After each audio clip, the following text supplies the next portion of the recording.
Today we are talking about squares and square roots. Now you may be familiar with squares and square roots. However, we're going to take it a little step further and find square roots of fractions and decimals. So the product of a number and itself is the square. So when we have a number like 3 squared, that would be 9. Because 3 times 3 is 9. So the product, meaning multiplication, of a number, that number would be 3, and itself, 3 times 3, would be 9. And 9 is the square. Perfect squares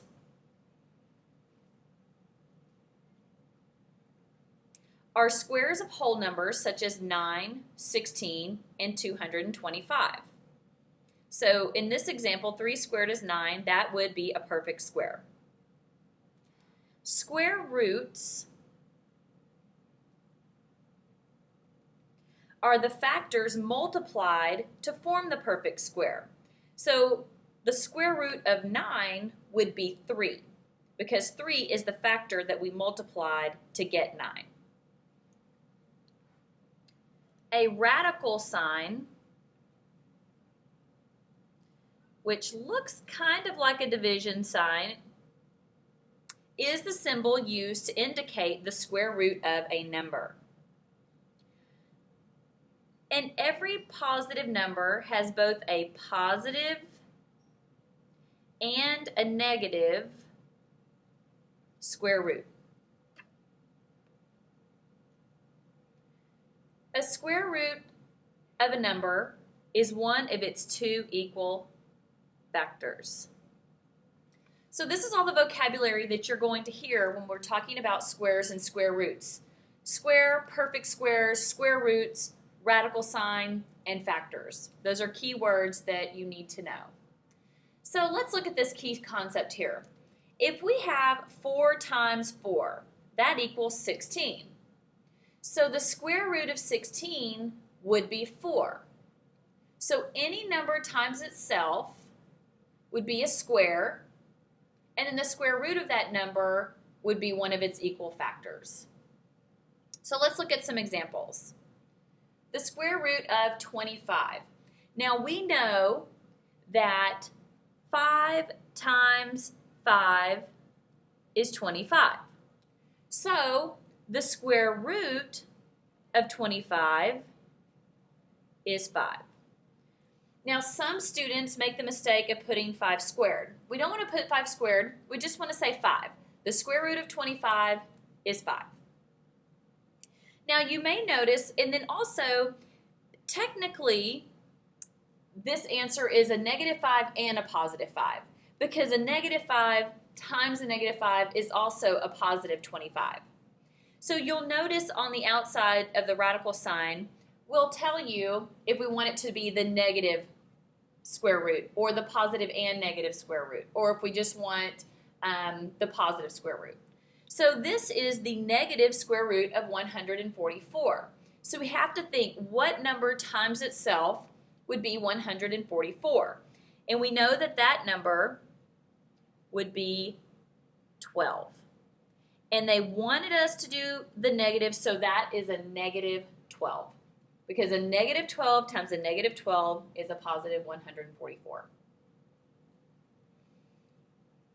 Now, number 3 is a fraction.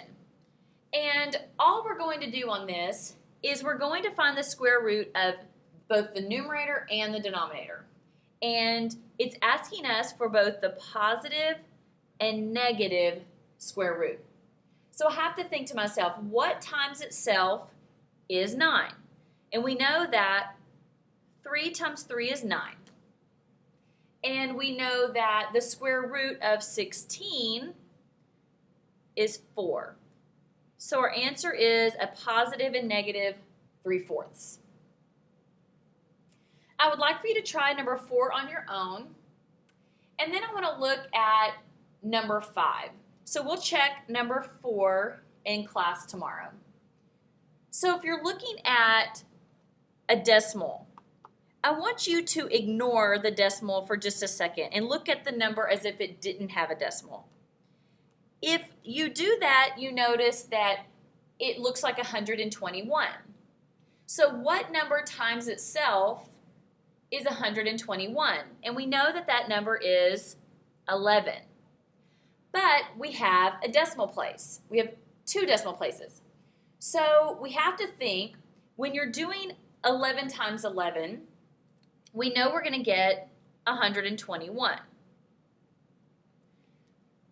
But this has 2 decimal places. So where would I need to put the decimal so that it would end up, the product would end up with 2 decimal places?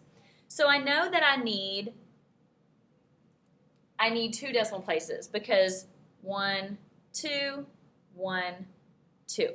So my answer is both a positive and negative 1.1. So when you're doing the square root of a decimal, I want you to look at how many decimal places there are. There are 2 decimal places. So my answer, my square root, has to have 1 decimal place because I'm squaring it and the decimal places will double there.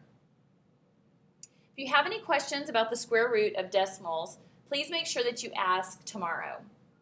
I would like for you to check or do number 6 on your own. And we'll check that in class tomorrow. Now let's talk about models. The thing that we need to remember about square models is that square models are always going to be in the shape of a square.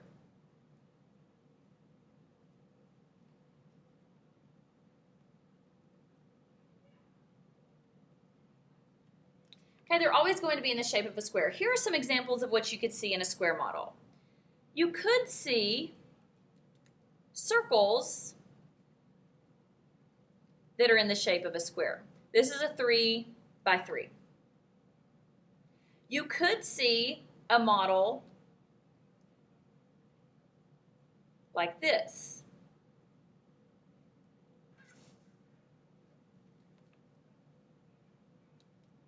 You will not see 3-dimensional square models. A cube would not be a square model because it's 3-dimensional. So let's look at this square model.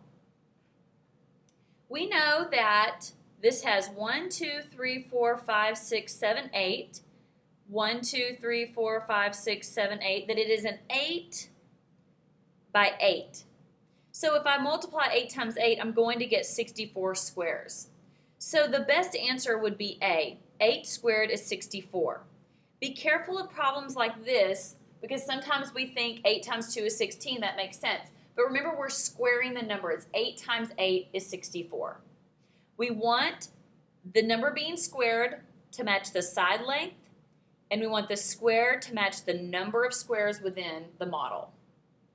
And we will look at more of these in class tomorrow. Now we want to connect geometry to squares and square roots. So these are the kind of real-world applications that you might see. So the formula for perimeter of a square is P equals 4S. So perimeter equals 4 times the side length. Find the perimeter of each square.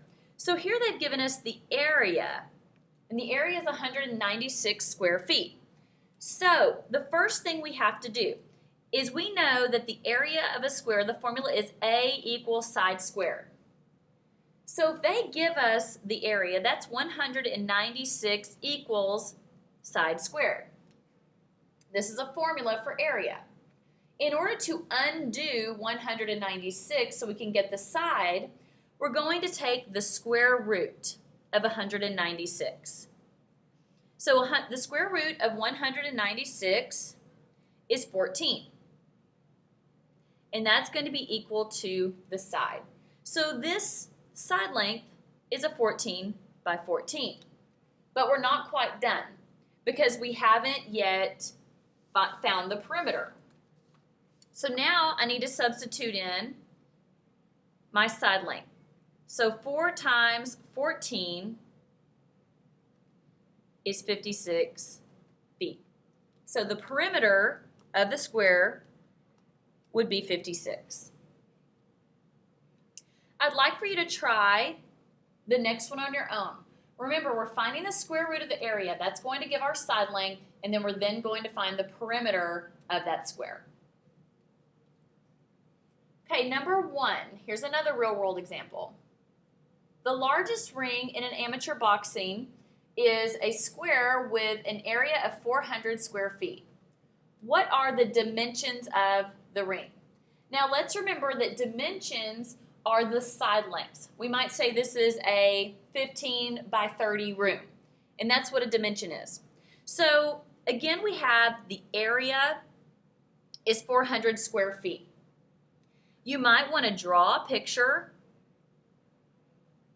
where the area is 400 square feet. Again, the formula for area is side squared. We substitute in our formula the area. We find the square root because the square root is going to give us one side length. So I know that this boxing ring is a 20 foot by 20 foot ring. Now let's do one more like that, and then I'm going to let you do number 3 on your own to be checked in class. Kara's bedroom is shaped like a square. What are the dimensions of the room if the area of the square is 256 square feet? So again, the area of a square is side squared. The area of the room is 256. Find the square root. The square root of 256 is 16. And again, it wants to know the dimensions. So it's a 16 foot by 16 foot room. So again, remember that we're going to do number 3 on our own, and then we will check this in class tomorrow.